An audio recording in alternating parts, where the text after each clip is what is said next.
Guten Abend. Herzlich willkommen zu unseren Duisburger Ostasiengesprächen. Heute widmen wir uns dem 20. Parteitag der Kommunistischen Partei der VW China. Geplant ist ein zweistündiges Event heute Abend mit 5 Teilnehmern, moderiert von Nicole Bastian vom Handelsblatt. Und bevor wir starten können, haben wir einige technische Mitteilungen. Wir bitten Sie alle, sich mit Ihrem realen Namen zu registrieren, das heißt mit Ihrem normalen Namen. Das können Sie jetzt auch noch in den Einstellungen ändern. Die Veranstaltung, wie Sie gesehen haben, wird aufgezeichnet. In der Bedienungsleiste unten finden Sie eine Weltkugel, einen Globus.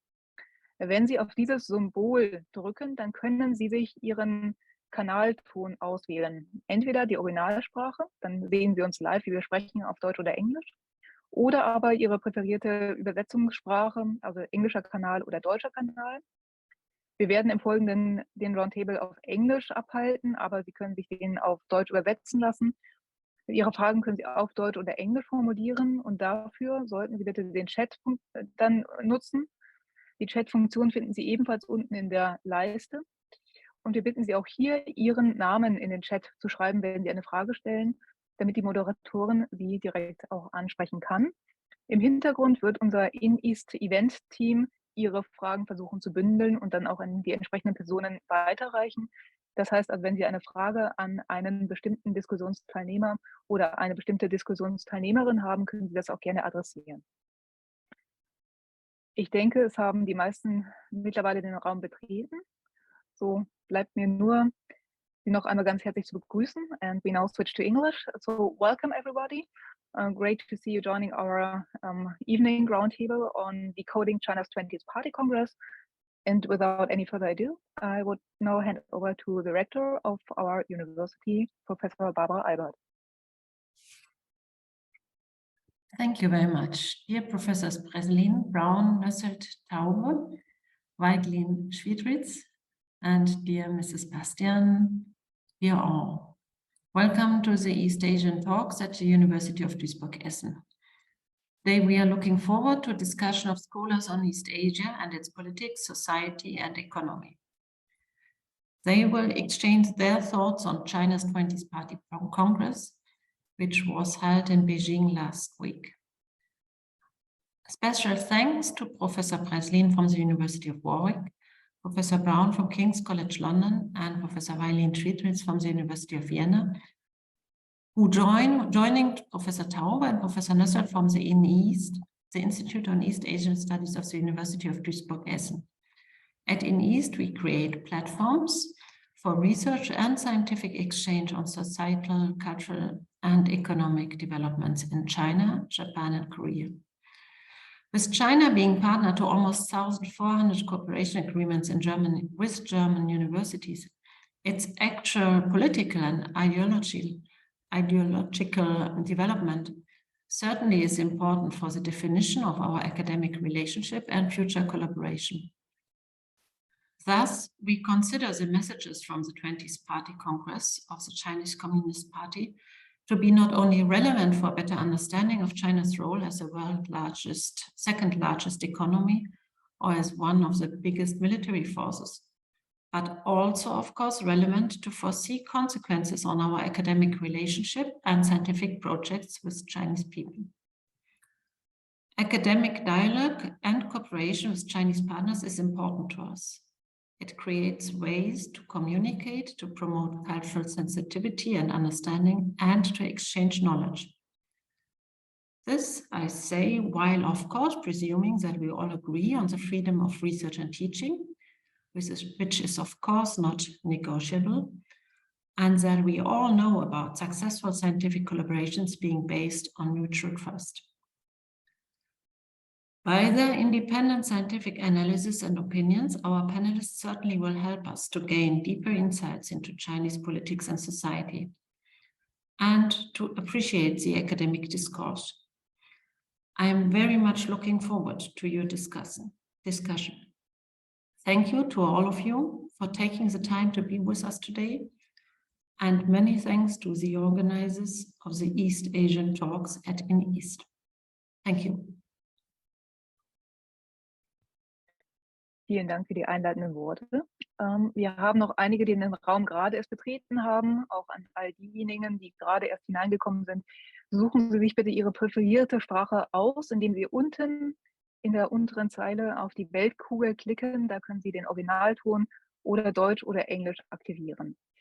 Ich übergebe damit an die Moderatorin des heutigen Abends und sage noch ganz wenig zu ihr, nämlich, dass sie eine Absolventin des INIS ist, Ostasienwissenschaften mit dem Schwerpunkt Volkswirtschaft an unserer Universität und in Kyoto studiert hat und nach langjähriger Arbeit für die Deutsche Presseagentur Wirtschaftsreporterin war und auch über die Asienkrise berichtet hat und mittlerweile seit 2014 Ressortleiterin Ausland für das Handelsblatt in Düsseldorf ist. So, Ms. Bastian, the floor is yours. Thank you very much, Nela Nusselt. You all read the headlines of the 20th Party Congress. I just quote some of them: Marxism over markets, end of a reform era, no interest in succession planning. And what we try to do tonight in 2 hours is to dig deeper. We have 5 experts here, and it's a pleasure to have them and to listen, because it's really decoding in China, and it takes days and sometimes weeks to get the right interpretation of a party congress. So let's start. What we want to do is we have an initial brief statement from each of the 5 experts on what points they found most remarkable in the last party congress. And then we start our discussion. You're very invited to join us in asking your questions in the channel, like Nela Nusselt just stated, and we really want to discuss the outcomes of the Party Congress with you. We start with Professor Susanne Weigelin-Schwierzig, an expert on Chinese history of the 20th century and of Chinese politics from the University of Vienna. Please, Professor Weigelin-Schwierzig, what were your main points of interest in the Party Congress? Thank you very much. I'm very honored to be part of this roundtable discussion. And well, I think I was asked several times before the Party Congress what I think the outcome would be. And my usual answer was, you know, there are 2 scenarios. One is worst case scenario, which is that the winner takes it all. So Xi Jinping will push everybody out of the leadership of the party that does not totally conform with his views. And the other possibility is that he will have to actually continue to cope with a number of people who have different opinions about how China should proceed in terms of internal politics, in terms of external politics, and also, of course, in terms of economic policies. And well, I think for all of us who read the newspapers today, we gained the impression that actually the worst case scenario is the scenario that was finally established during the Party Congress. And I think that this is, as a matter of fact, looking at it from a historical point of view, and you just rightly said that I'm a specialist on post-49 Chinese history. And from this point of view, I think this is a paradigm shift. It's not the first time in post-49 history that something like this happened. But unfortunately, every time the party decided that it would only allow for one political faction inside the party to take over the leadership and actually exclude everybody else from running the party, every time it did so, it generated a major disaster. So I'm not looking very positively at the future for China. And as China is not an isolated country as it was in 1966, when the party leadership decided to launch the Cultural Revolution, but now it's part and parcel of the global economy and of global politics. Whatever is going to happen in China will have an enormous impact on everyone around the world. And I think this is what we have to have in mind when we discuss this issue today. Thank you very much. Professor Sean Breslin, Professor of Politics and International Studies at the University of Warwick, a leading expert on Chinese politics and economy. What are your major points of interest? Thank you. You might have noticed that we've been having some political interesting times in the UK this last week. So actually, one of the things to note is how little attention actually the party congress did get here because of more domestic issues. But let's put that to one side. I'll just say three quick things that we maybe should expand on later. The first is that in many respects, this is just, if we can use a sporting analogy, we're at half time. We have still quite a lot yet to come. We've seen the changes, we've seen the people that have been brought into the Politburo Standing Committee and the Politburo. But if you look at the government, the Premier, the Vice Premiers, some very interesting things are happening there as well. We expected the Premier to, well, we know the Premier isn't going to stand again, but none of the 4 current Vice Premiers, all of whom were at least on the Politburo before, are on the Politburo anymore. Okay, Han Zheng probably was going to retire due to age, even though he's younger than Xi Jinping, whisper it. But the fact that none of them are on the Politburo is in itself, I think, very interesting. Wang Yang, who is head of the Chinese People's Political Consultative Conference, is also not on the Politburo. We expect the governor of the People's Bank of China to go, the head of the Banking and Insurance Regulatory Committee to go, and the Minister of Finance to go as well. So we are in this strange situation where, unless something extraordinary happens between now and the State Congress, the National People's Congress in March, we have a team of premiers and vice premiers and people in charge of the financial system who look like they're probably lame ducks and all about to be replaced. So we could have a brand new state structure and financial team in March. That seems a little bit odd. Second, I think it's very notable that Xi Jinping, both in his opening and also his final speech, was really preparing the people for very rough times ahead. I think he is making it very clear that there are both internal problems and considerable external problems. The international environment has changed even since the last party congress. He seems to be preparing the Chinese people for very bumpy waters ahead, talking about various events, black swans, grey rhinos, choppy waters, high winds, dangerous storms, a whole range of things that suggest that difficult times are ahead.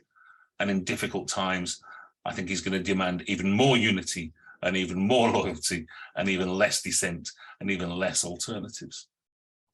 And the third thing, I was interested, Nicole, you mentioned one headline said Marxism over markets. Well, you can't see because my background is greyed out, but Marx does sit on my wall, sitting over my shoulder, and I'm not sure that he would recognize too much Marxism in the things that Xi Jinping is now saying, despite the official pronouncement that it is based on Marxist theory. Every year, it seems to me, every party congress, the past gets closer to the present as the basis of Chinese Marxism becomes ever more Chinese and ever less Marxist. And I think the way that he is now talking about China's glorious past and the things that inspire the way that the Chinese people look at the universe, the world, society, and morality are increasingly based on an understanding or a specific reading of Chinese civilization, probably more so than anything that Marx and Engels said or wrote about. I mean, it might seem a little bit esoteric, but I think there are important consequences for a further move towards sort of Chinese exceptionalism as we go down this road of further making Chinese Marxism ever more Chinese. Thank you, thank you.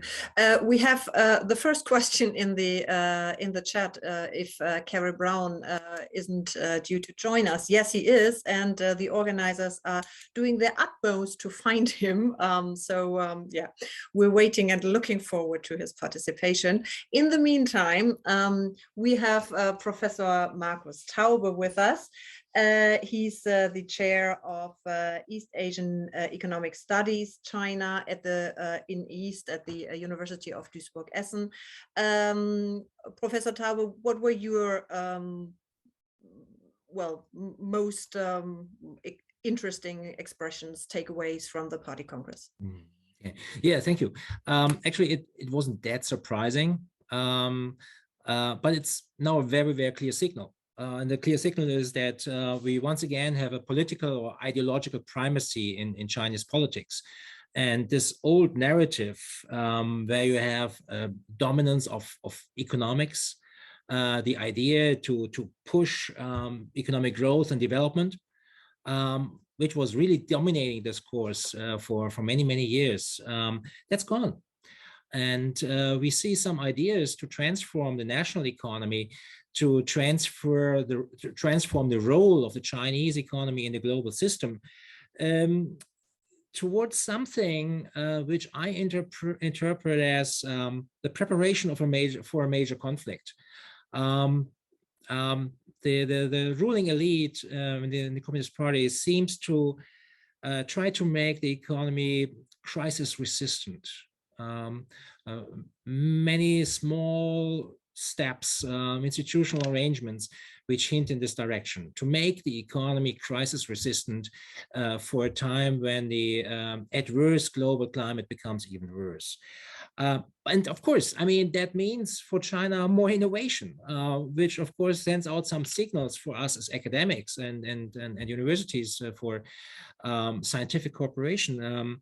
But at the same time, we see that the overall set of concepts, of ideas which are being brought forward are not really what we from a Western perspective understand as the best practice. So, for example, the import substitution regime has never proven to be very innovative.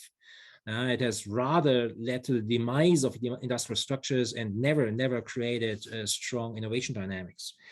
But of course, the background is clear as well. We have massive pressure from the United States, the CHIPS Act, the Chip 4 alliance, which brings together United States, Taiwan, Southern Korea, and Japan, to form an alliance, a cartel, which will dominate 70% of the current value created in the semiconductor industry, and that is of tremendous importance for the Chinese economy. The Chinese economy stands to be reorganized much more than we have seen already in the last 5 years, but it's certainly not the death of markets. The death of markets in China. The Chinese economy has become so complex in the meantime. It cannot be steered, guided, organized in a top-down manner. Xi Jinping and the Communist Party do lead the cooperation. They need the cooperation of at least the middle class of 500 million people. They cannot work against them. So I do expect some substantial changes in the economic system, but certainly not a demise of markets. They will become more important even, but will be integrated into the global power setup in a new way, in a new fashion. But perhaps we can discuss this later on. We definitely will discuss this later on. Thank you. Nele Dasselt, fourth in line with what points? Well, just a few observations. So nothing really new. Well, most points could have been expected somehow. However, what we observe is that the National Party Congress normally reconfirms certain transformations that have been initiated the past 5 years. So what we see is that on the one hand, we have a reconfirmation of certain ideological, innovations. So the redefinition of Marxism by Xi Jinping, of course. On the other hand, for foreign diplomacy, certain terms have been borrowed from the international debate, like multilateralism. So multilateralism is now used as a key term for Chinese diplomacy, but it has been, also redefined and reconceptualized by the current leadership. So there is this claim that the kind of transatlantic alliance, so Europe and the US, have misinterpreted multilateralism and have created a kind of exclusive circle that defines world order. And what we see in the current speech by Xi Jinping at the opening and also the closing of the party congress is that there's a quest for shaping the world order, for bringing in Chinese ideas how the world should be structured. And China is responding to a changing regional and global environment. Part of it might be the new Indo-Pacific strategy of the United States, but also certain moves with regard to Taiwan, which are regarded as interference into China's domestic affairs. So the security environment has changed. Also, when it comes to the global financial order, China continues to internationalize the Chinese currency, the renminbi. On the other hand, they try to decouple. So with the 14th five-year plan already, they have started this strategy of dual circulation. So they want to strengthen domestic consumption and the domestic market, and to kind of decrease vulnerabilities deriving from crisis in other world regions. And they're currently observing what's going on in Europe, especially in Germany, and try to find strategies to, preempt certain demands on the one hand, and to predict future moves from the German side.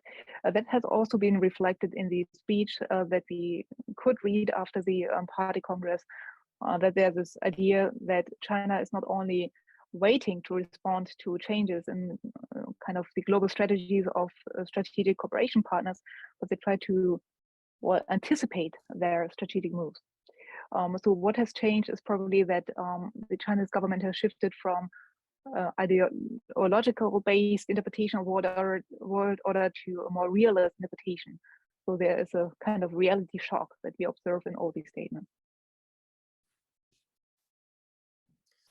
Thank you. If I listen to the statements of you four, some parallels struck me. I heard preparation for a major conflict, a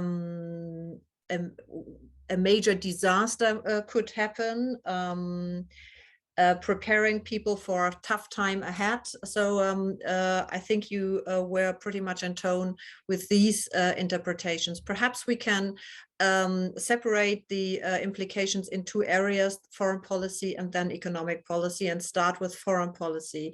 So Taiwan is, of course, the elephant in the room here, also the relationship to the United States. So if you talk about tougher times, potential disasters, what is it in the foreign policy area you see these, or perhaps you can give me a more concrete scenario there. Please, Professor Weigelin-Schwirzik. Yeah, thank you for that question. I think, as a matter of fact, both internal policies and external policies are very closely linked to each other. And we can think about future developments arising from social unrest in China, against which then the party takes the measure of, for example, threatening Taiwan to a higher degree than it has already been threatening it during the last weeks and months. So, you know, to just do things that politicians sometimes do, which means you want your population to actually focus on something else rather on their disappointment or dissatisfaction with some economic or other policies inside. So this is one way that we could think of a disaster. But when I was talking about disaster, I actually was thinking about a situation where a difference of opinion that was so far somehow inside the party leadership will now not be able to express itself inside the party leadership anymore. So it will definitely look for other channels to express itself. And there is, of course, always the tendency that if the central leadership tries to centralize the country very, very strongly, and I think Xi Jinping has already started to do this, and then the provinces get really nervous because they have different interests and different constellations, and they don't see their interest reflected at the very top. So they misbehave, okay? So the relationship between the center and the periphery will be more difficult to handle if this central leadership actually sort of requests everybody to be loyal to the great leader, Xi Jinping. This is one way to do this. There is another way we could think of a future disaster, which is that, you know, to some degree, society has grown really, really strong in China during the last 30 to 40 years. So if now the leadership is trying sort of to suppress society in its own dynamics, then society will react to this. And we see with the very severe zero COVID policies that there are, you know, major parts of the Chinese population that don't want to actually comply with all these measures. And if they don't see that in the leadership there is somebody speaking on their behalf, then they might invent something else in order to express their own dissatisfaction with the situation. All in all, I think the situation for the world at large is very, very dangerous at this moment, because the three big major powers in this world, the US, Russia, and China, are in bad shape. So we have really big internal problems in the US. We have Putin under enormous stress because of his war in Ukraine not running into the direction that he had originally intended. And we see a situation in China which seems to be so difficult to handle that the only solution that Mr. Xi Jinping could think of was to concentrate everything on himself. So this implies that these three major powers who actually form the so-called strategic triangle will be very, very difficult to predict in their policies. And at the same time, we see very clearly how, on the one hand side, I think Mr. Xi Jinping is actually using Putin's Russia as a model for his own country. And on the other hand, the US and China are actually exchanging sort of all kinds of policy measures that are making things even more difficult between those two countries. So this is, I think, actually what is threatening world peace at large. And this is, of course, the major disaster if we think in terms of that maybe this situation will become uncontrollable sooner or later. Thank you. Thank you. We now have Carrie Brown with us. Hello, Carrie, Professor of Chinese Studies at King's College in London. We started with our so far four initial statements with the key takeaways the experts had from the party congress. So perhaps you may add your key points there, and then we proceeded in the first round of discussion, which we just started with a look on the foreign policy and the expectations we have on that. So please, Carrie Brown. Yeah, thank you. Sorry for getting the time wrong. Anyway, I'm glad I got here. So I have watched, I suppose, since 1991, I guess 5 or 6 of these congresses. And I guess I've never sort of really felt the Congress in terms of who appeared on stage mattered less. I mean, you know, I've never been so sort of nonchalant. Maybe that's the word about who kind of appeared behind Xi, because obviously it's all about him really. And I don't mean it's all about him as a political figure or him as a person. It's all about the sort of Xi ethos, you know, this sort of constellation of ambitions, aspirations, and broad policies. And they all got covered in the first day in his sort of long political report. These ideas of common prosperity, of decoupling, of, you know, kind of serving the people. I mean, all of the kind of macro policies that we have heard so much about and which are now well entrenched. So who delivers these things, I guess, is not really important. It's a bit like, you know, the tracks are already laid down and what train goes on them, it doesn't really matter. I mean, you know, it's you know, what kind of direction the tracks will be leading in. Now, I I guess where I'm most interested is because probably the one thing that has had a huge impact on where we are after 10 years of Xi Jinping and the kind of leadership that exists is the outside world and the extraordinary situation of unpredictability now being more generated by the outside world than by China itself.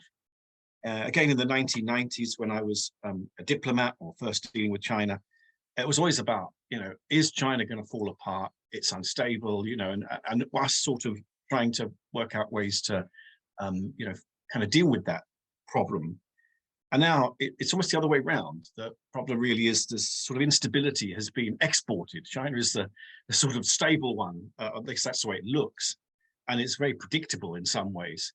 And the rest of the world, particularly America and Europe, and some of the other countries in Asia are not predictable. It's hard to know, for instance, what will happen in the next couple of years in America in the next election. It's hard to know what's going to happen in Taiwan in the presidential election expected in a couple of years. It's hard to know what's going to happen in 2 weeks in Britain. I mean, so it's really a kind of strange turnaround. Now, I think that's because that's why the Xi leadership has this sort of ethos. It's about ensuring and reinforcing against a world which is now no longer quite the source of predictability that it was.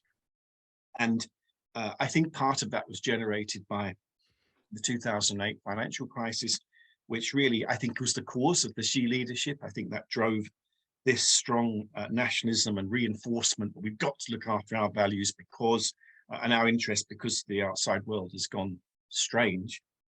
But obviously, in the last 10 years, the outside world has politically become much stranger, and in particular America. So when I look at this leadership and its great challenges, domestically, of course, the economics is really, really critical now.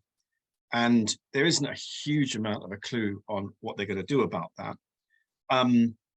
But I think it is clear that they are in sort of bolstered and a fortress against an outside world, the US-led outside world, which is now definitely an antagonist and a huge, huge problem. And I think the fact that probably the only thing that was probably interesting in it for me was that Wang Huning, the great ideologue, is still there.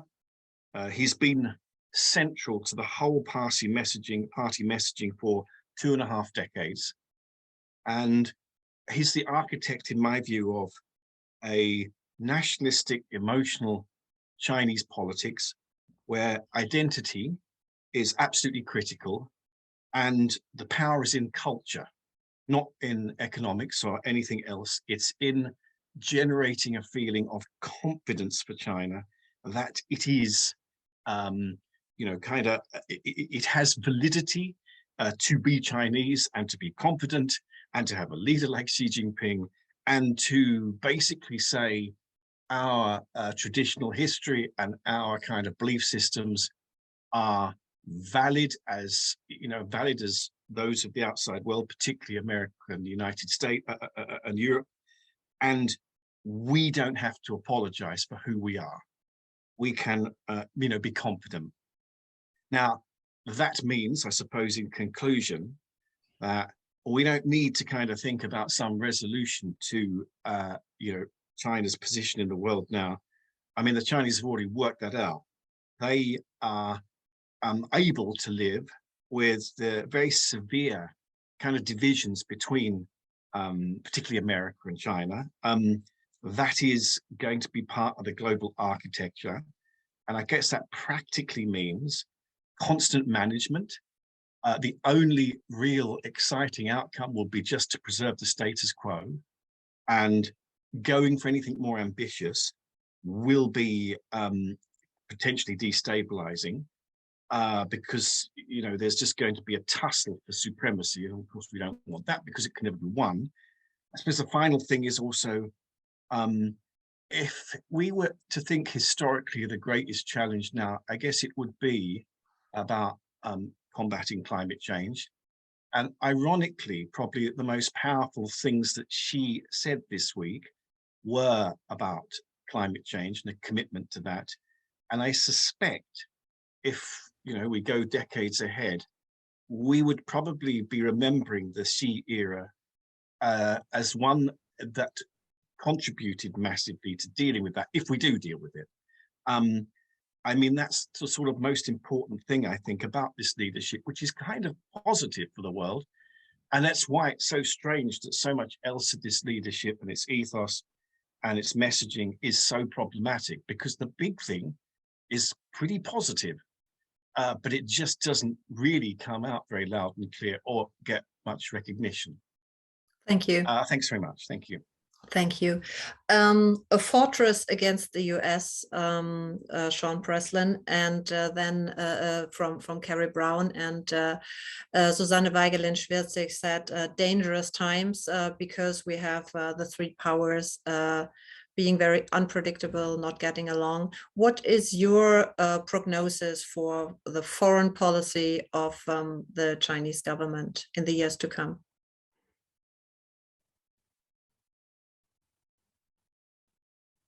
Sorry, was that to me? Yes, please. Sorry.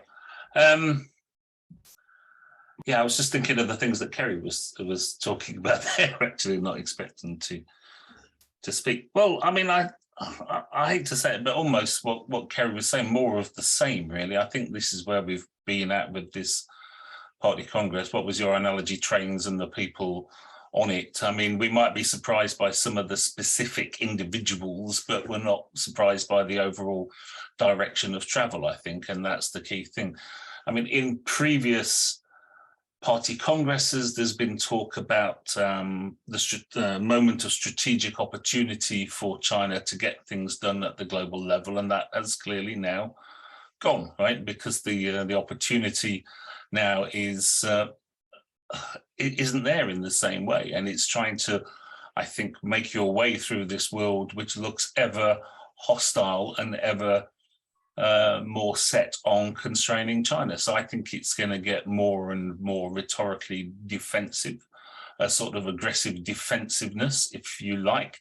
The perception of the world as viewed from China, I think, looks very different from the perception of the world viewed from the outside, and it does look hostile. And if you look for a very small example here in the UK, were it not for the fact that Liz Truss was no longer the Prime Minister, well, I think she still is technically the Prime Minister until tomorrow, then there would be a strong likelihood that China would be classified as being a threat to UK national security on some level akin to that of Russia. So I think that, I mean, we can look at individual relations with individual countries, but I think the key is it's not just the United States that looks like the problem if you're in Beijing anymore. It's that there is a whole range of countries in the West that look like they equally provide this problem, and hence the sort of things that Kerry was talking about in terms of trying to find a more self-sufficient, self-contained, or what Marcus called a political economy that can withstand the crisis that is coming in the future. But we just have to be a little bit wary of a couple of things, because statistics and flows don't always match with rhetoric. I mean, we have actually seen an increase in foreign direct investment into China last year, in a period when we've seen increased negativity towards China in the UK. UK trade with China has increased. UK investment into China has increased. And so we have this world going forward, I think, where we have this rhetoric of hostility and threats on one side and containment and being blocked on the other side. But people who conduct actual international economic relations don't seem to have got the memo, because we're also in a world, despite what people are saying, where as yet we have not seen that move to economic disentangling in the way that you might believe if you just listen to what politicians are saying. So what does this suggest? I mean, I guess a world of uncertainty, but I mean, I think if you want to just use two words in Chinese foreign policy, I would say probably defensive aggressiveness would probably be the two words that I would come up with. Thank you. Nele Nusselt, there is also a question concerning your initial statement, and it's perhaps a good point now to talk about it. You talked about more pragmatism in Chinese foreign policy. On the other hand, we heard also that we have more ideology in domestic politics. How does that, isn't that a contradiction? How does that play along? Perhaps your view on that, also in light of the foreign policy things we just heard. Well, a really important question. I mean, I completely agree that both layers are connected. So we see a return of ideology also at the domestic level, but it's not only a return of ideology. It's about recentralization, the reconfirmation of autocratic elements of political rule and steering. And ideology does not only mean Marxism or socialism. It's also the revival, the reinterpretation of certain cultural slogans or ideas. So the government is using, the party state is using certain terms that are borrowed from the classics, Confucian classics or Taoist classics, just to justify political rule, to present it as past-dependent development, even though certain moves might be kind of a contradiction to original Confucian, well, philosophy. But I mean, ideology in the broader sense is used to justify and to stabilize a one-party state. So at the same time, there are some elements of pragmatism, of course. What we currently observe is a re-steering of the Chinese economy in response to real crisis, both at the domestic level and at the global level. So they are responding to position changes of the United States, for example. They're responding to the current sanctions against Russia and so on. When it comes to the global level, I call it not really pragmatism, but reality shock. Because, well, 3 decades ago, China was operating with expectations about the world and world order. And these were highly idealized visions of the world, representing a Chinese view, a Chinese expectation, a Chinese dream. And they were far away from kind of real constellations. So just to give you one example, when in 2004, 5, 6, there was a debate whether the EU's arms embargo against the PRC could be lifted. There was this expectation on the Chinese side, and well, they were all disappointed. And finally, well, the EU told them, well, we are never going to lift it as long as you are not a democracy, as long as there are human rights violations and so on. And so after that, they started to study the European Union and the internal decision-making process. Just to learn more about the majorities needed to change internal agreements and EU policies. And currently, of course, there is a Chinese dream or a Chinese vision of world order.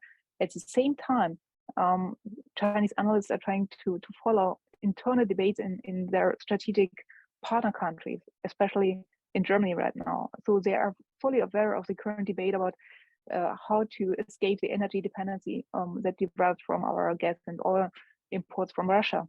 And they have noticed that there is this new idea of well, setting up a social ecological market economy. And this might all have implications for China, especially the debate that we are facing right now about over dependencies on China and whether the German chancellor should travel to Beijing in early November. So they follow these real developments, and at the same time they have their narratives on world order, but they try to divide these 2 layers. So there is the story level, this narrative level, and there's this, what you could call it pragmatism.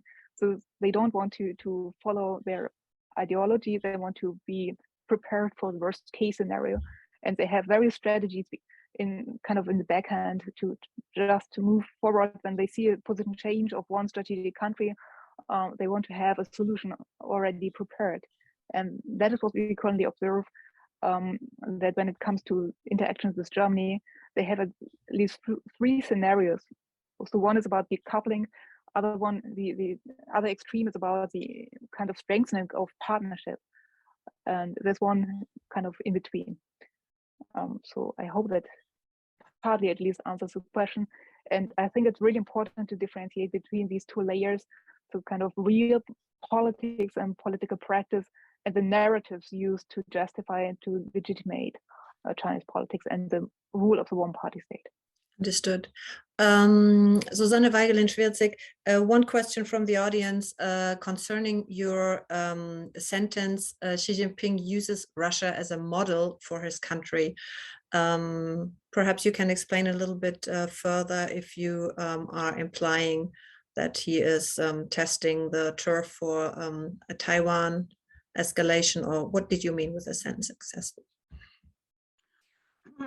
No, I was not talking about Taiwan. I actually think that we have to understand how the Communist Party of China during this party congress actually developed a narrative which explains to us why they have to take this enormous step away from what was usual procedure in China in the past. And the usual procedure in China in the past was, as I said in my beginning statement, that while you had a mainstream sort of faction inside the leadership of the Communist Party of China, you would also have place and room for different voices.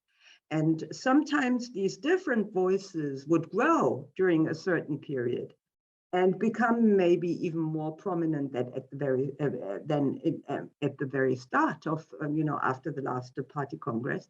Sometimes they would actually have to diminish. But what I'm saying now is that the narrative that they are developing is that China is threatened so much from the outside and also from the inside in terms of its internal stability that there is no room for alternative voices anymore. There is only room for one voice. And I think this is the Russian model they're following.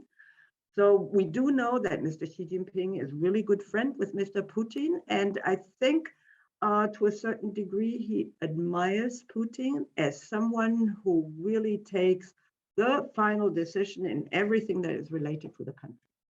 And I think he now tells us that this is sort of the crisis mode a country has to enter when it is threatened by so many external and internal challenges. And he spoke about this time and again during his speeches during the last days and weeks, and especially during the party congress.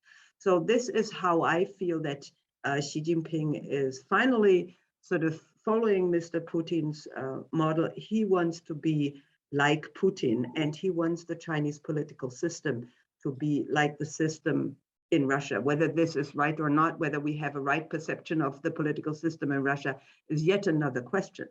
Just to make clear what I think, Mr. Kissinger said in one of his recent interviews that Mr. Xi Jinping would have never taken the decision that Mr. Putin took. He didn't explain why he thinks that this is so. The explanation I found was that there are two reasons in China not to have taken this kind of decision. First of all, the Chinese leadership seems to be much more diverse than the Russian leadership. So Mr. Xi Jinping, when he comes up with a certain idea of what he wants to do, he always has to think about people not totally agreeing with him. This is one reason why they might not have taken a decision like this. The other reason is, of course, that so far we have always said that going to war is the biggest risk a one-party system can take. And that the Chinese leadership is very conscious of the fact that if they go to war against Taiwan and they lose the war, then this will be the end of communist rule in China.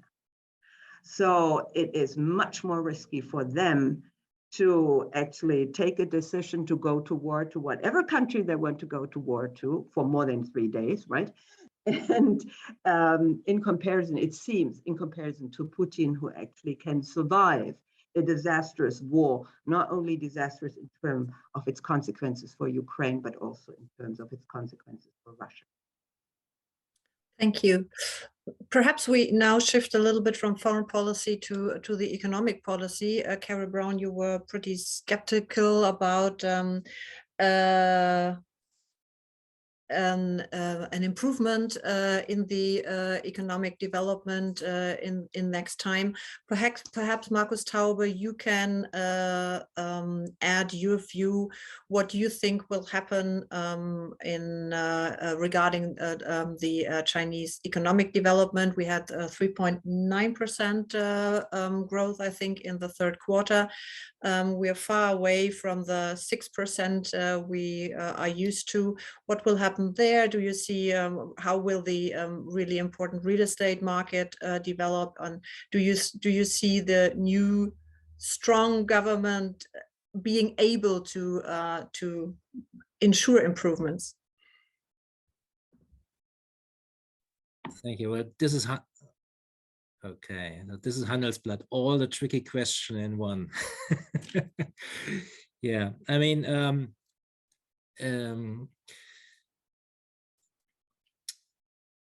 as I mentioned before, I mean, the situation is super complex, and things might be different from what we see on what we think on first sight. First of all, what we have seen in terms of the stronger regulation of the P2P market, the fintech sector, Alibaba, now the activity, the regulatory activity with in the real estate sector, you might say this is suicidal, but on the other hand, I think in the logic of Beijing, it's just the opposite. It's taking back control. These have been sectors which have been seriously underregulated and have been running more or less amok. And central government was no longer able to control the risks involved there. So what we are seeing now with this regulatory advances is actually strengthening these sectors, at least in the midterm. So right now, it's very costly. And actually, it's quite dangerous that we have the real estate crisis right now, together with the COVID crisis, with the Ukraine crisis, and so on.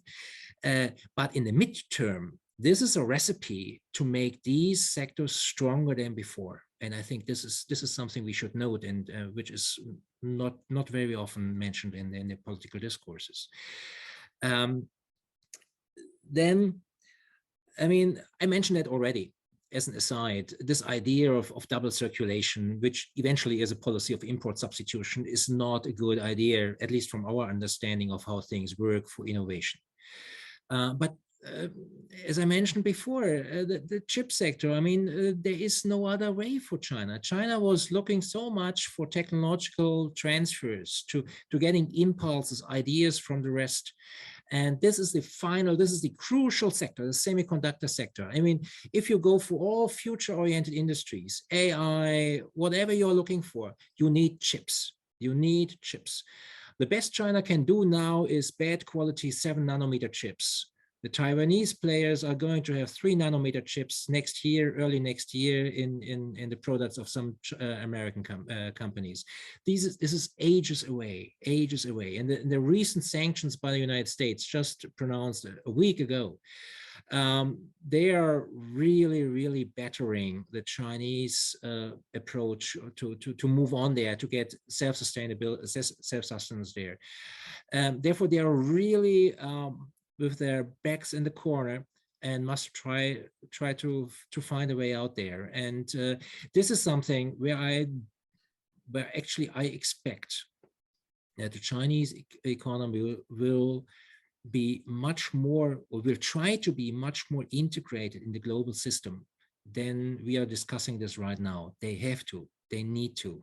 Decoupling from the Chinese side is right now, at least from the technology side, rather suicidal, and I think they will have to backtrack from this approach.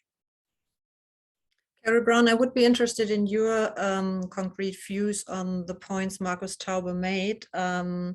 A recipe to make some of the sectors stronger than before, and a strong eagerness for more self-reliance. What is your view on the development of the Chinese economy in the next years?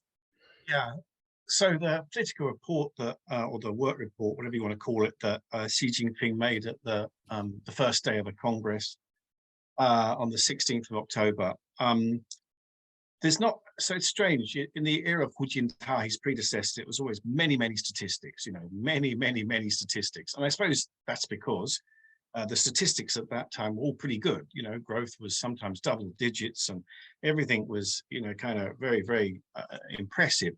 And now, clearly not so impressive. And that's why they didn't issue some of the data they normally would have. So one of the areas where they did, he did kind of refer maybe to tangible targets was about research and development and innovation. And I kind of think this is, I mean, it's clear that with the five-year plan, I think it's the 14th five-year plan, and with other documents, that they are putting enormous amounts into research. They're putting huge efforts into making world-class universities. They are putting massive efforts into this sort of idea of innovation. So I think that is pretty significant. Now the problem, I guess there's two problems. One is that it's a sort of more philosophical problem really, which is, can you have a really dynamic and innovative research culture when you've clearly got massive restrictions on some things that you can do? I guess some people could argue that at some level of development, the government, you know, in Japan and in Singapore and other places, and in America actually, in Europe, did play a huge role in developing certain sectors, and you know, kind of were very targeted and focused. So I mean, you can get somewhere with a lot of government support, and it's not necessarily so linked to, you know, kind of liberal values. But I think, you know, the idea that China is going to be able to do this enormous innovation spurt is obviously going to be unprecedented if it does do that. The second is that it's a quandary for outsiders like Europeans and Americans, because obviously we are uneasy with working with China in many, many areas now. Huawei is a very great example where it's largely got a dual market. It's okay in Africa, Latin America, and domestically in China, and it's blocked from pretty much everywhere else. I don't know about how easy it will be in the future for there to be decent research partnerships between Europeans and Chinese in life sciences, for instance, and also in artificial intelligence. That's a problem. I mean, there's many kind of big issues. That's a quandary because China is clearly going to become, with so much investment, world leading in some of these areas. And so, you know, it's kind of a weird thing that for the first time, Europeans will be able to engage with a China which may be coming up with some really interesting, important technology that they'll want a part of, but there'll be political impediments to that.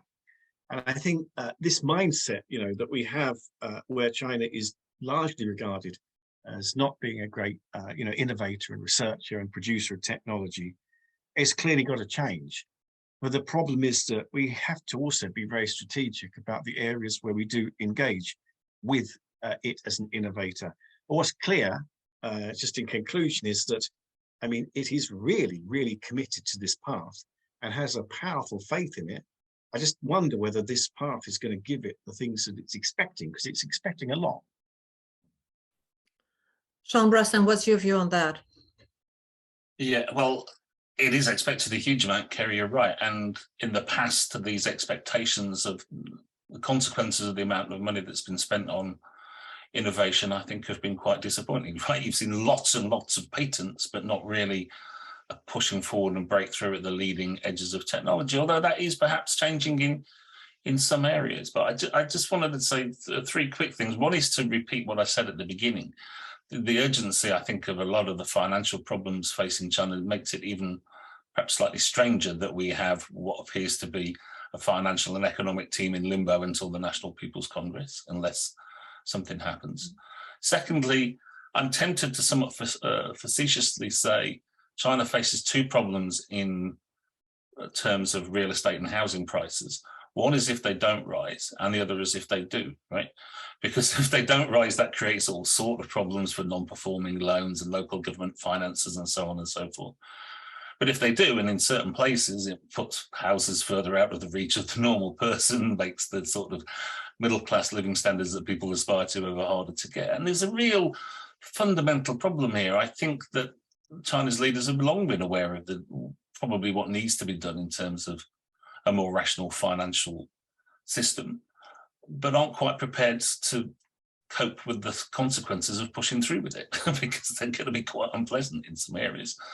And the third thing I want to say, because I spent my youth writing a PhD on center-local relations in China, is that really it's at the local level, and not just the provincial level, but at the real local level, that a lot of these problems are already manifest with. That's where most of the government debt is. A lot of it's still the hangover from the 2009-10 big splash of money. It's that where governments are perhaps in a more intimate relationship with the party and enterprise, and also with the people as well. And I did note a small phrase. Xi Jinping said, "We are going to eliminate local protectionism." Just thrown in there. I think basically, I mean, this is very boring, but getting local financing right is a key to the future of the Chinese economy in the long term. And I ain't seen many signs of it being got right yet. Thank you. Susanne Weigel-Schwirczyk, you wanted to add something? Mm-hmm. Yes, I wanted to say a word or two about this innovation thing. I think that we are overestimating the capacity of China to be innovative without international collaboration. And a very, very interesting example of this is the development of the vaccine against COVID. So very interestingly, this is obviously an area of research in which the Chinese government was very, very deeply interested, and in which it was, ready to invest lots and lots of money. The outcome was not really good. And I remember vividly talking to virologists here in Vienna, who said at the beginning of the pandemic, so China will be the first country to develop a really good vaccination against this, because China has this enormous population and they need to have a vaccination, because, if this spreads around the country, then this is uncontrollable. Well, I told them at the beginning, I said, I don't think that they are going to be the first. And I think the reason why they're not going to be the first is because they decided they wanted to do this by themselves. Yeah, and I think this is something we have to have in mind. So if, for example, our universities and research institutions become more and more nervous about China sort of using our collaborations in order to things that are not really good for us, then China will eventually be more and more isolated, and it will only be able to draw on its own capacity of innovation. And so far, I don't really see a lot of that. Look at, for example, the military sector, which is extremely important for China to develop. None of what they have done so far in the military sector, they did on their own. Ukraine, for example, Ukraine engineers are extremely important for China to develop its military technology. One of the reasons why China cannot be 100% on Russia's side is because they have this strong collaboration with Ukraine in many, many sectors, especially in the military technology sector. So I think we should not overestimate this sort of inborn innovation that, only if they have stress, then they will come up with very innovative ideas to overcome this. I don't see this. You all mentioned that international collaboration is important for the innovation path of China. I think you pretty much agree on that. I would be interested now in the perspective of Germany and of Europe. We have Olaf Scholz probably going to Beijing beginning of November. We have Emmanuel Macron following in November probably with a economic delegation. And there's one question from the audience from Jan Hüller. Could you see Germany as a closer partner with China away from American influence and shifting Germany's policy more to the eastern side? I think that's one of the questions from the audience. Then with Olaf Scholz, traveling plans in November, and the discussion we have at the moment about this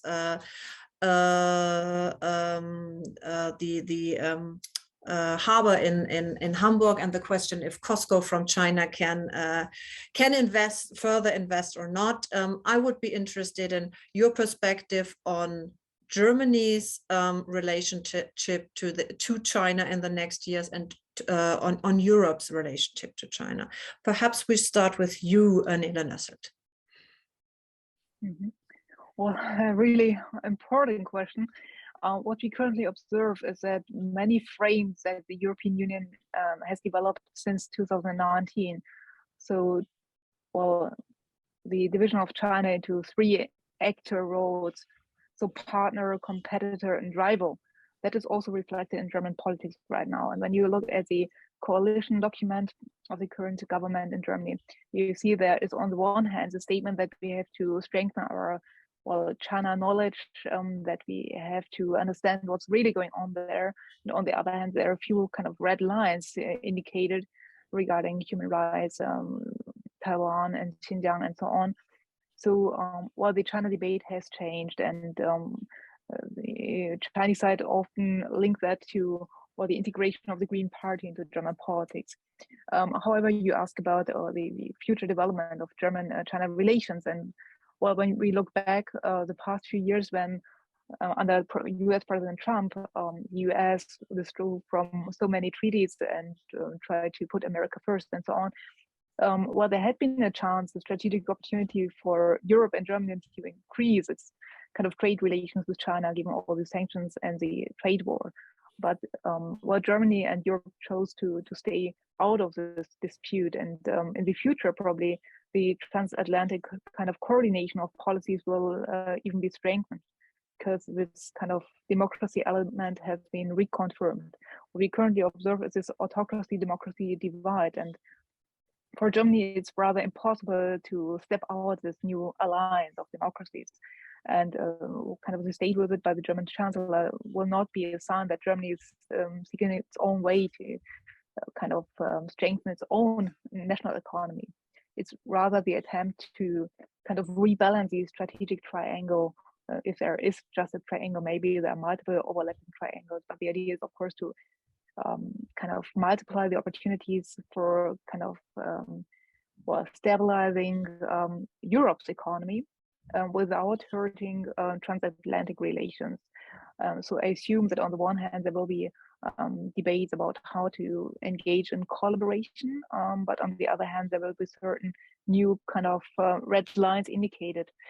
And especially when it comes to 5G or the platform economy, on the one hand, there's this need to kind of exchange big data to improve self-learning and self-improving algorithms needed for smart city construction and e-mobility. On the other hand, there's this idea that we shouldn't give our data away, especially due to kind of privacy concerns and all these debates about the stealing of kind of innovation.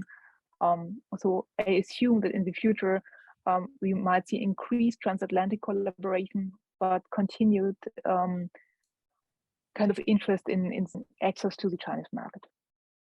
Markus Tauber, how close a partner can Germany be, and should Germany be for China? Will be less intense, that's for sure.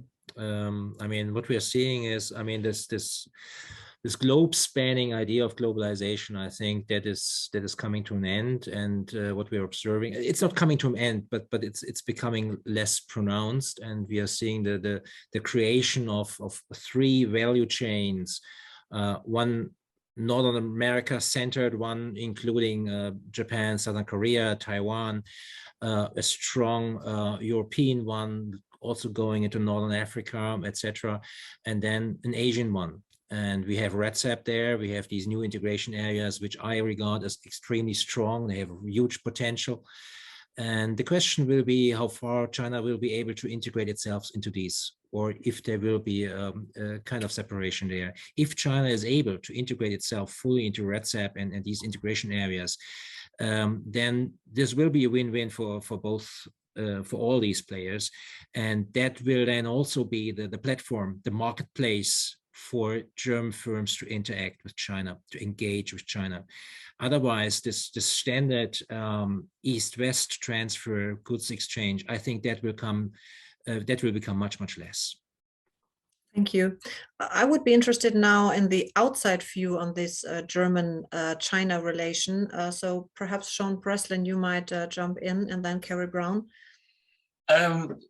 Well, I really don't know much about it at all.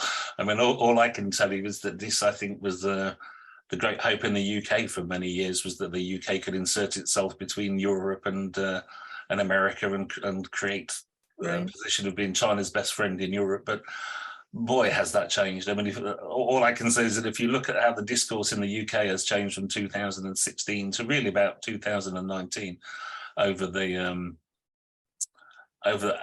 dominant narrative on the nature and consequences of China's rise shifted massively. So I think if Germany does want to pursue this position, then the shift in policy in the UK might have provided a space for that to take place. But I find it hard enough to keep on track of Chinese politics and UK politics, I'm afraid, let alone German. Thank you. Thank you. I think Carrie Brown is not available at the moment, so we wait until he's back to follow up on him. We have two questions concerning the Hu Jintao incident being led away. We all watched, probably all watched the video, and your interpretation would be highly well, yeah, it would be interesting to hear interpretation. There's one question: is there still anybody in the Communist Party who can challenge Xi? Then is it the end of the political faction of Hu Jintao's faction in the Communist Party of China? So perhaps who should I start with? Who wants to go first and give his or her interpretation on the Hu Jintao incident we saw? No. Well, then, Susanne, I'll have a go then. Okay. I mean, in terms of, I mean, was it deliberate? I mean, we simply don't know, right? But certainly the consequences of the way, even if it was an ill old gentleman who forgot that it was his time to move and was encouraged to leave, the way that it was done certainly left a political message, right?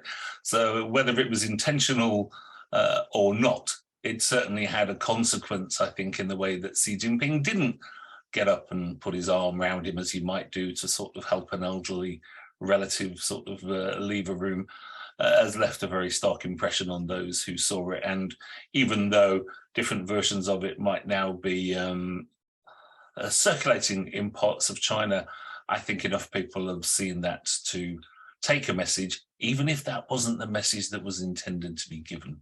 And I realize I'm disappearing into the dark with my black shirt and lack of light, so I will kill my camera and go and turn the lights on.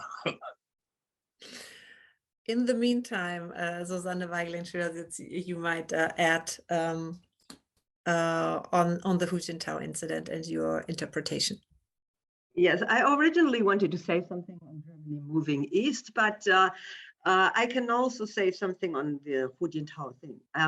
As a matter of fact, I discussed his movements, Hu Jintao's movements, with many of my Chinese students and friends, and they all have very different interpretations with regard to whether or not he was forced to leave the room, whether he was willing to leave the room, yes or not. Of course, I also have my own interpretation, but I think I would like to agree with Sean that no matter whether this was intended or not, whether this was actually a forced thing or not, the symbolism of what happened at the very end of this party congress is undeniable, especially if you compare this with the very, very beginning of the party congress, when Xi Jinping actually helped Hu Jintao in a very friendly manner to sit down on his chair right next to Xi Jinping. And he was talking to him in a very friendly way. And I think that, as a matter of fact, this very strange report that Mr. Xi Jinping gave at the very beginning of this party congress was a report that was not 100% a Xi report. He mentioned some of the ideas of his critics actually in this report, and it seemed really vague. Can you imagine that 2,300 people gather for a party congress, and this world is in the middle of a big war, and this party leader doesn't even mention the word US, he doesn't mention the word Russia, he doesn't mention the word Ukraine. He gives a speech as if China were isolated from the rest of the world, except for being linked to the world as large by 人类命运共同体 and all these kind of, big phrases they have about, shared destiny and things like this. So I think it's really interesting to see that at the beginning, the Congress was styled as if it were sort of open with regard to its final outcome. And because of that, the final outcome was underlined by the fact that Hu Jintao left the room. And I think, it's sort of the symbolism of him leaving the room and Xi Jinping sort of taking the room all by himself, which is more important than trying to find out, what the heck was actually going on there. My personal interpretation is that he was quite clear what he was doing, Hu Jintao. I don't think he was, like in a state where he was out of control or something like this. I don't believe in that, but I know that there are people who actually think they can interpret his behavior as being, somehow not in control of what he's doing. Yeah, Carol Brown, perhaps you might add your impression about the your interpretation of the Hu Jintao incident, and the question if there's still anybody in the Communist Party of China who could challenge Xi. I think it's not about challenging Xi as a person. I mean, of course, that's extremely difficult, but the ethos that he represents, the sort of nationalistic, kind of mission of the country to become a great, powerful state, it's sort of, kind of so powerful and potent. It's really, if you contest that message, not so much the person, but the message, then it's treachery, I mean, that's the kind of power of this kind of politics. Look, I mean, the thing is, you can't really know what was going on behind the scenes, because it's behind the scenes. You can only say what you saw, and it didn't look great. I mean, it was obviously not a good event to have in public, whether it was for health reasons or kind of something more kind of deep and complex. I mean, I think it's symptomatic of the enormous amount of control over an event like this. It's really like a kind of performance theater.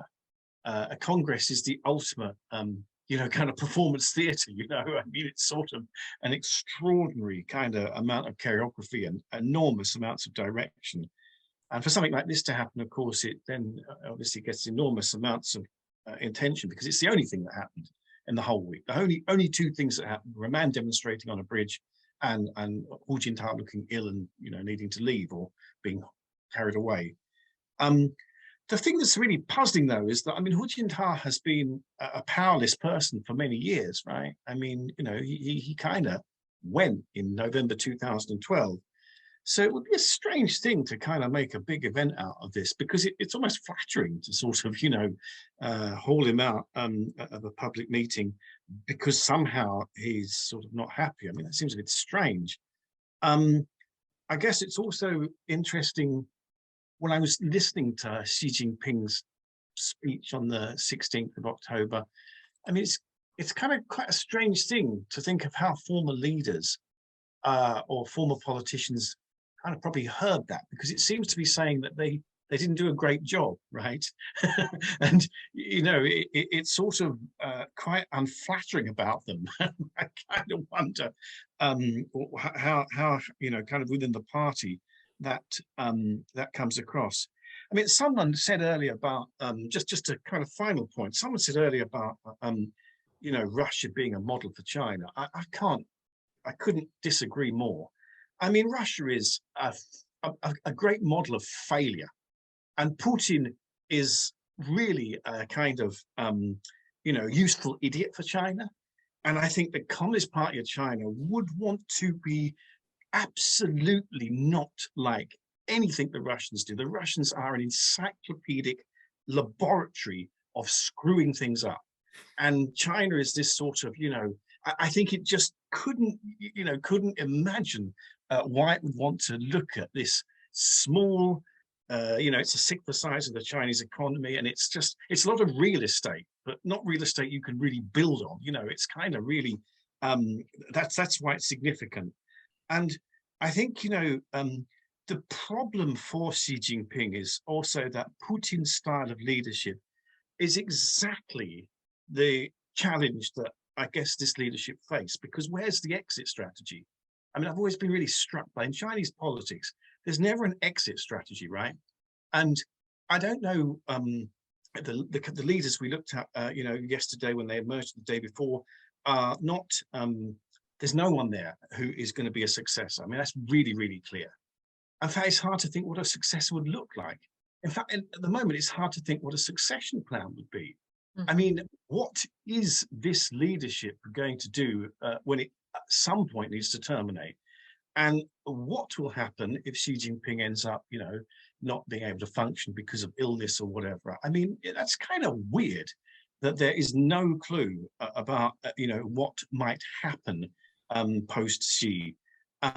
And someone I, you know, kind of wrote, oh, well, you know, they'll probably resolve that next time in 5 years' time. But I mean, 5 years is a long, long time. So I do think it's unsettling that there is no clue at all for what happens when Xi wants to have a different, you know, kind of more retirement style politics, if he, leadership, if he does.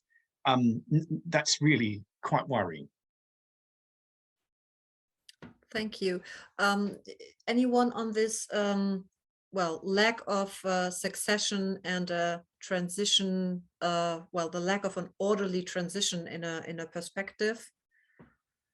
Anyone? You, please, Nela Nasselt, yes. Yeah, maybe just a few observations. I mean, there was a reason why after the end of the Mao's period, one introduced this age limit and this new rule that one could only serve for 2 consecutive periods in office. Given that everyone had observed the developments in the Soviet Union and the kind of, well, kind of struggle for the next kind of generation taking over. So there was this idea that by preparing for leadership transition, for kind of organized leadership transition, one could stabilize one-party rule and modernize a party state. But what has happened in 2012 was that Xi Jinping started a huge, all-encompassing anti-corruption campaign. That is quite dangerous, of course, because he turned not only against lower-level cadres, but against almost everyone. So against tigers and flies, and he was not only targeting officials in China, party officials, but also abroad. And so this campaign is still ongoing. And normally those anti-corruption campaigns came to an end when the economy kind of reached a stable level of kind of growth. But this time he didn't use this opportunity to stop this anti-corruption campaign is ongoing. That might also be an explanation why certain members have been re-elected and reappointed to the top layers and top institutions of the party state. And so it's quite dangerous, of course, when there's no successor nominated. But maybe, and that's also an expectation over the next 5 years, there might be a new kind of leader coming up, or someone who might be prepared for taking over, just to allow a smooth transition. But who knows? The only issue here seems to be that Xi Jinping himself, he can't stop this anti-corruption campaign, and there's no way for him to step down. And as long as he's facing opposition from within the party, it's quite too dangerous for him. Remember this 100 coffin narrative. So once the leader was asked how to start and how to stop the campaign, he said, you know, I ordered 100 coffins, So 99 for corrupt officials and 1 for myself. And that seems to be the same dilemma once again.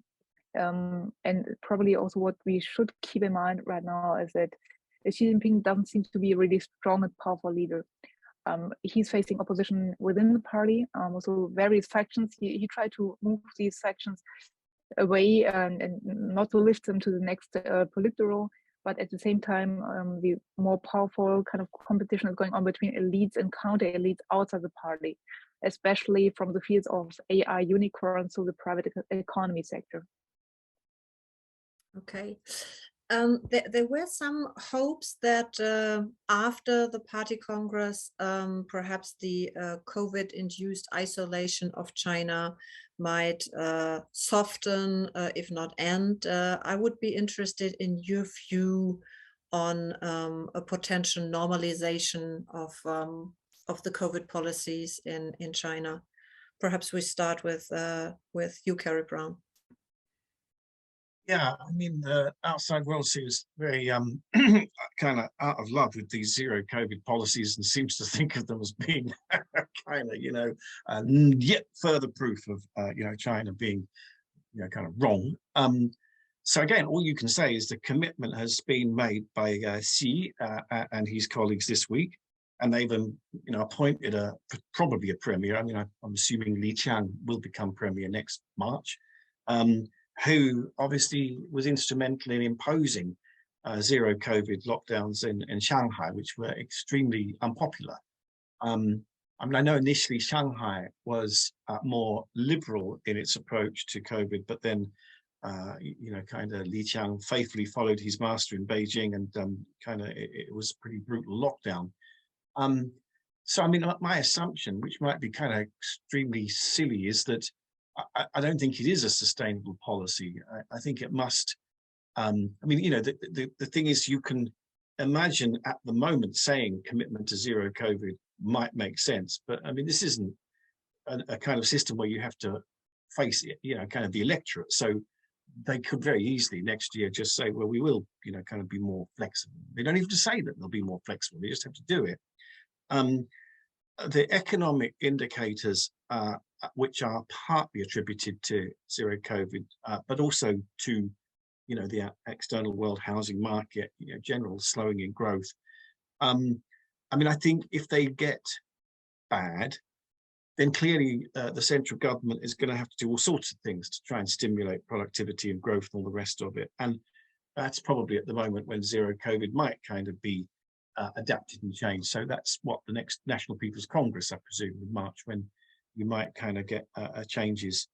I mean, I can't see it being easy for access to China for us outside of it, at least in the next few months. And that's been obviously a big impediment. One of the most difficult things about watching this Congress is that it seems awfully abstract and remote, like it's happening on another planet. And I mean, it usually feels quite remote and like it's happening on another planet, only a planet that you could get to. These days, having not been able to get to China for, nearly 3 years, from the end of 2019, I think all of us probably have kind of quite a lot of, sort of ground to make up, because we're dealing with a place which we haven't had real direct contact with over that time. So I really hope that policy is relaxed quite a bit, and that some of the sort of quarantines and other sorts of uncertainties are taken away. I don't, though, think that going to China will be particularly easy for Europeans because of political issues in the future, and that's something we all have to kind of think a bit about. But certainly it would be great if there weren't these very severe kind of practical impediments to going, and extremely costly, sort of flights and all the rest of it. So it would be great to see that disappear at least. Thanks.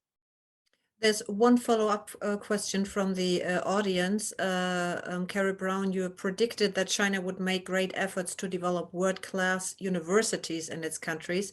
And there's one student who also wants to do a PhD in China, who asked if you think that the academic isolation of China will end soon. I mean, so I'm not predicting this. I mean, they are putting huge efforts into it, and then the rankings, the various different university rankings. You know, suddenly Peking University and Fudan and Renmin University are all, you know, and Tsinghua are, you know, kind of all racing up the league tables. But I mean, if you were kind of looking maybe at some kind of STEM areas, you know, kind of technical areas, I do think China might be quite an exciting place to do research. The problem is that these are not the likely areas where they would allow foreign researchers, you know, kind of to come in very easily. And secondly, I don't think that they would be doing much of this in other languages than Chinese. So, so there's two quite big practical impediments. Sean would be a better place to say, is it worth doing a, you know, PhD in a kind of social science in China? I mean, I think it would be, well, it would be imaginative, it would be mind stretching. I mean, just finally on the, you know, kind of China as an innovator and getting used to that. I mean, yeah, it is still deeply integrated into, you know, kind of research networks in America and elsewhere. And there is still an asymmetry. But I looked at data for the UK the other day. I mean, the UK's debate on China and universities is really bizarre because, I mean, we have a prime minister probably today Rishi Sunak, who has said things about Confucius institutes, we need to shut them all down. And I mean, but if you look at the increase in joint research and high quality joint research, which is highly, you know, kind of evaluated through peer review, it's really increased in specific areas. It's really increased, and I think it's also true in America too. And China is, I think, after the United States, for many science and technology areas in Britain, universities, our biggest research partner, or at least the one that we produce most joint papers with. So it's kind of very hard to imagine how universities, because of political reasons in Britain, will detach themselves from relations with China very easily if that were to happen. It's really difficult to imagine, and you think of the huge numbers of Chinese students here, which have increased to 180,000 Chinese students this year. And so that dependence is politically very sensitive now, but it's, in terms of universities, very hard to think of an alternative. I don't think an alternative currently exists. So that's also another major policy quandary. Thank you. Perhaps coming back to the zero COVID policy and the accessibility of China, Markus Tauber also a very important economic topic, of course. Would you agree with Carrie's prognosis? What would be your perspective on next year and the zero COVID policy? So here we go. First of all, what the zero COVID lockdown policy has brought to industry is new political risk. That's when companies became aware that there is a new dimension in doing business with China. Until then, it was an economic calculus. It was cost benefit. And now there's something completely new, and that was zero COVID, which was going completely against the own economic development and growth paradigm we have seen in China for four decades. And that's when it all changed. So this is there to stay. This notion that there is a political risk which was not on the agenda, not in the balance sheets, which now requires companies to reassess their China engagement and reallocate their assets. No question about that. An end of the zero COVID policy. Well, I mean, we in Germany, we have, as far as I'm informed, 95% of the population have some antibodies already. I think the number in China should be in the low one-digit percentages. So if you do not go on with the lockdowns, if you do not have a vaccine, and they don't have a vaccine because the one they have does not work, then just to stop with the zero COVID lockdowns will probably result in a dramatic increase in the number of people being infected with COVID and dying from COVID. So, and that would be a really political issue. So I do not expect anything to change in these policies for the next 3 quarters or a whole year, until this new Chinese mRNA vaccine will be on the market, will be given to a couple of 100 million people, until there is a safety buffer to not end up in a terrible health situation. Any opposing views on that, or?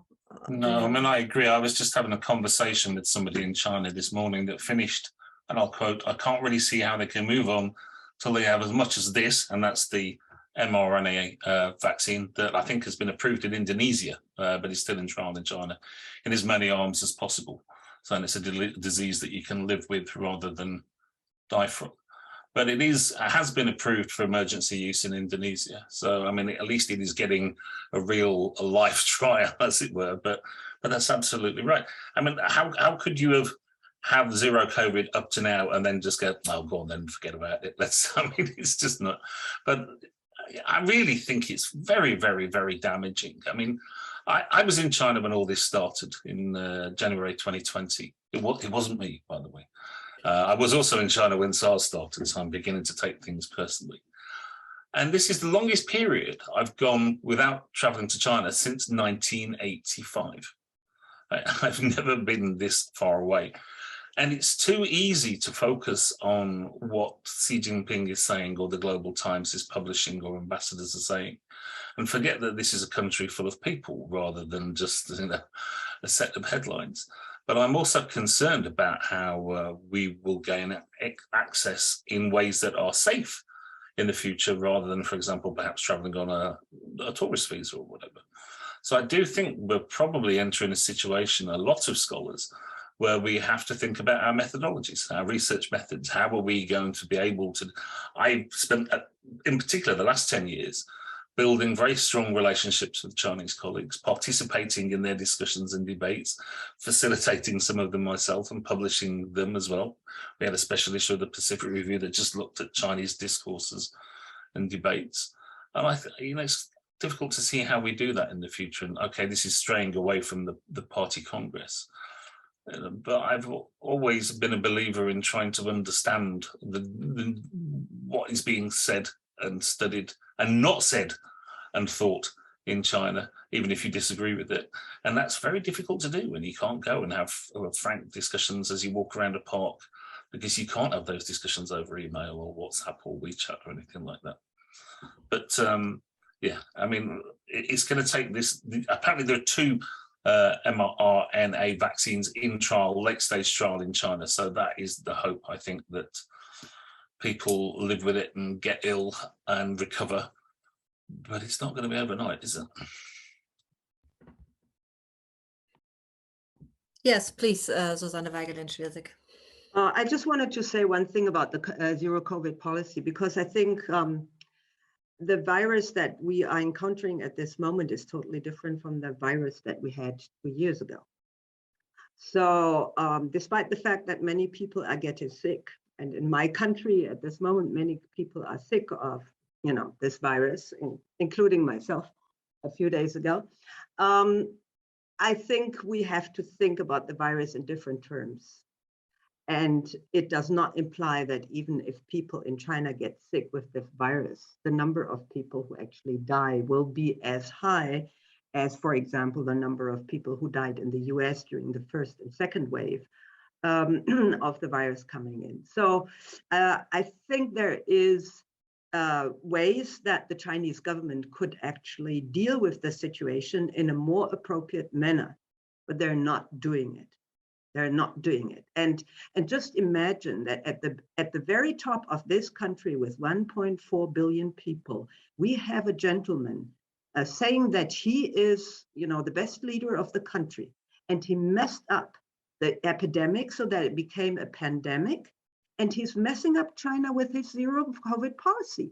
And I think, you know, it seems to me, you know, like if I try to think, you know, like my friends in China, in the situation they are in at this moment, you know, I would feel really, really bad and depressed about the future of this country. You know, how come that a person like this can be the leader of this country for, you know, next years to come? Although he has been messing up China for the last 10 years, and he has been messing up the world for the last 2 years, right? And he can get away with it. This is something that I cannot accept, and I don't think that we should accept this as something very, very usual, right? And for that reason, I think that for people who really want to solve the problem in China, there are better ways to solve the problem than this zero COVID policy that they have been pursuing for the last couple of months. And I think if they go on like this, there is actually no way they can escape from it. They will have to go on and on and on and on. And then finally, maybe we will wake up in 1 or 2 years and say, oh, maybe they were doing this because of reasons other than the virus. Such as reasons other than the virus, such as? Well, I think that there's reason to believe that at least they are thinking about the possibility of isolating China in terms of people coming in and people going out from the rest of the world, right? And when I first came to China in the 1970s, you know, we were very, very few people who had the right to go to China and study in China, and the situation was very much closed for Chinese not being able to leave the country, and for only very, very few people being able to come in. And I don't think, and I've never thought, that this situation could not come back. You all mentioned the dangers of the political system in China with no adverse views having their place in the Communist Party. We have a very interesting question from Steve Chan in the audience, and he asks you to compare, for example, Britain and Italy and their democratic advantages and risks to a system in China with little or no guardrails to prevent policy disasters and an obsession with conformity. An interesting question, I think. Who of you wants to take us a little bit into concrete advantages perhaps you see, and then also we talked about the transition risk. What other risks do you see in this system? Not talking about human rights, of course. We could mention that, of course, as well. But I think it's a very broad question. Nevertheless, I think if we look at the problems we're seeing in European democracies, also perhaps in the US, it's an interesting one. And what ideas do you have on this question? Who wants to go first? Yeah, I mean, well, I think there's been a lot of understanding and awareness of the sort of potential problems for China itself. I mean, practically now, having such a centralized sort of decision-making political elite, you know, well, that's an enormous amount of responsibility and kind of yeah, I mean, risk that they're carrying. And it's easy to see on Taiwan, probably, or an issue like this, them miscalculating, responding in a way that then just escalates. And I mean, Taiwan is obviously the issue in the last week where the language has been strongest. And it's the likeliest issue where America is able and others to, I suppose, involve themselves in China's, what China regards its affairs, and then get a kind of really strong response. And it would be a catastrophic response, of course. We're talking about potentially a, you know, kind of the world's largest and second largest economy having direct conflict with each other. I mean, that's really terrifying. I mean, it's not Russia, Ukraine. I mean, Russia and Ukraine is a serious issue, but it's nowhere near as potentially terrible as China and Taiwan. I mean, I suppose the problem is that I think China probably still knows quite clearly, or Chinese leaders and, you know, kind of analysts and what have you, know how serious the country's problems still are. If you look at its struggle against combating climate change, these things are really serious. You know, I don't think they're kind of complacent, but they don't have any a strong belief that the outside world has models that are useful for them anymore. I mean, at some point, clearly, you know, kind of the Western liberal systems stop being relevant for them. And I don't think that's just because the Communist Party has a self-interest in making that happen.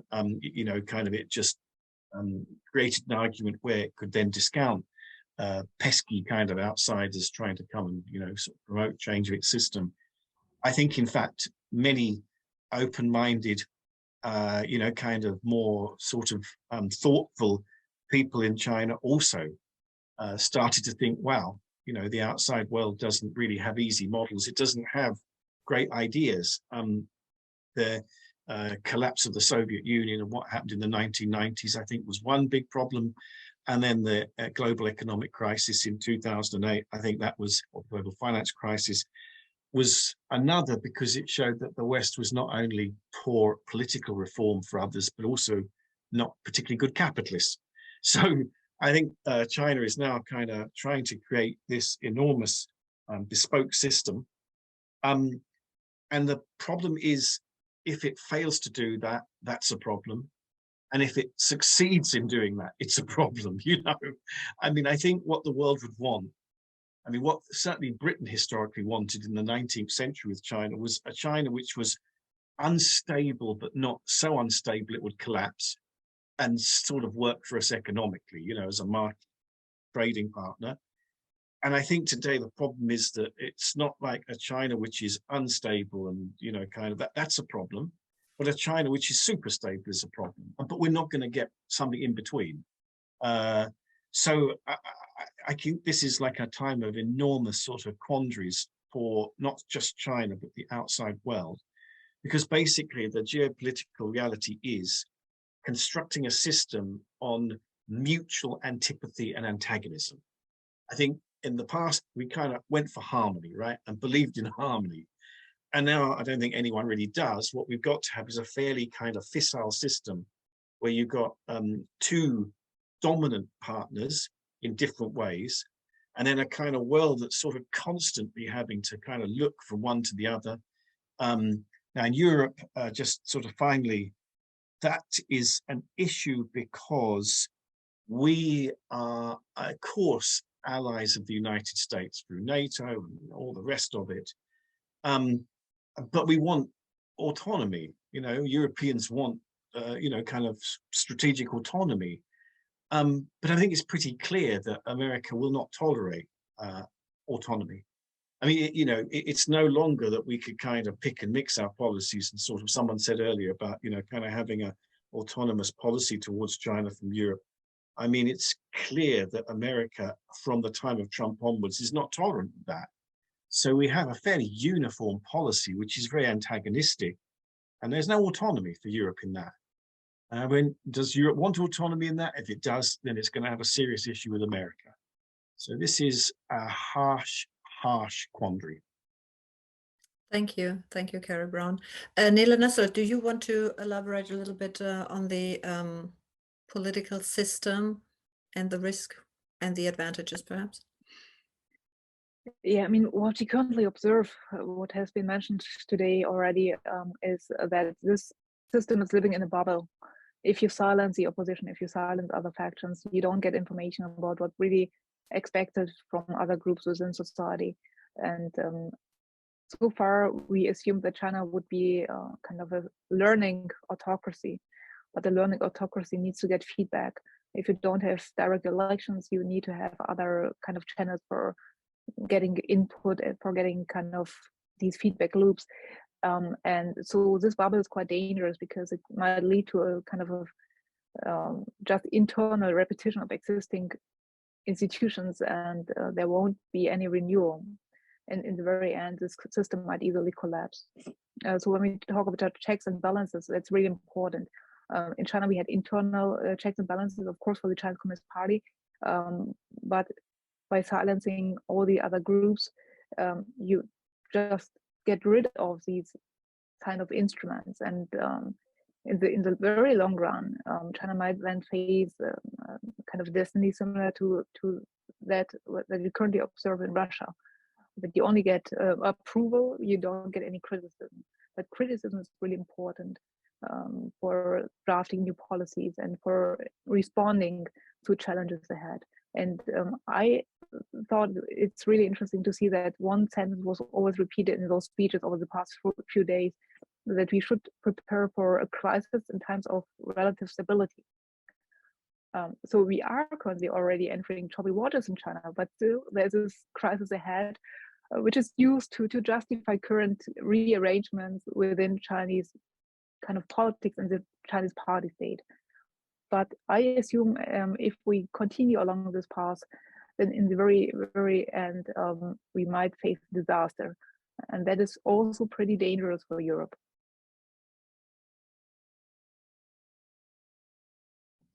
Thank you. I think it was unintentional. Nevertheless, we have the disaster we mentioned in the beginning, now in the end, and I think we have a pretty much a real rounded up our discussion. And thank you very much. I learned a lot, and with that, I give the word again to you, Nele Nasset.